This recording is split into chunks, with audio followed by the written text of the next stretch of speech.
ওফ, কালকে রাতে তো ল্যাব রিপোর্টটা লেখা শেষ করতে পারলাম না। আজ আবার সিটিও আছে।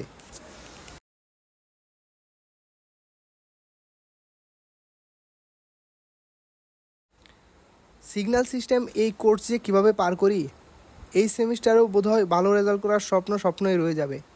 ইস, ইঞ্জিনিয়ারিংয়ের এত সব ইকুয়েশন বুঝিয়ে দেওয়ার মতো কেউ থাকলে হয়তো লাইফটা সহজ হয়ে যেত।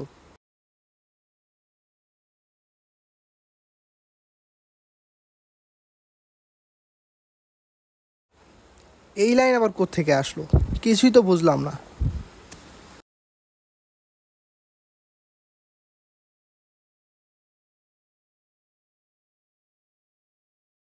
আরে সবকিছু বাংলায় এক্সপ্লেন করা, কনসেপ্ট বুক, এক্সপার্ট হেল্প এবং শর্ট টেকনিক এগুলোই তো লাগতো। এগুলোই তো খুঁজতেছিলাম এতদিন।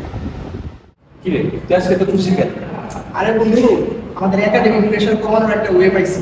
কি ব্যাপার? গত রাতে ফেসবুক স্ক্রল করতেছিলাম, ইউনিক স্কুলিং এর অ্যাড আসলো। ইউনিক স্কুলে? হ্যাঁ, ইউনিক স্কুলিং হচ্ছে তো একটা অনলাইন প্ল্যাটফর্ম। এখানে সিনিয়র হায়ারার্কি আর বিভিন্ন কোর্স আছে, যেগুলো আমাদের একাডেমিক কোর্স। এখানে সিগন্যাল সিস্টেম আছে, তারপর তোর মেশিন 1 আছে, মেশিন 2 আছে। তো এখানে যে কোর্সগুলো আছে এগুলো বাংলাতে এখানে পড়ায়, পাশাপাশি এরা কি করে বিভিন্ন প্রবলেম সলভ করে দেয়। যেমন মেসে আটকে গেছো, তো তাদের কাছে দিদি চ্যাগের মতো আর কি প্রবলেম সলভ করে দেয়। তারপর ইনস্ট্যান্ট সলভ করে দেয়, এক্সপার্ট হেল্প পাওয়া যায়। তাহলে তো জিনিসটা ভালো। হ্যাঁ হ্যাঁ, অবশ্যই। তো ইউনিক স্কুলিংকে আসলে অনেক ধন্যবাদ, কারণ এরকম একটা প্ল্যাটফর্ম দরকার আমাদের জন্য। হ্যাঁ, আসলেই তো। আমাদের করা উচিত, সবারই করা উচিত। অবশ্যই।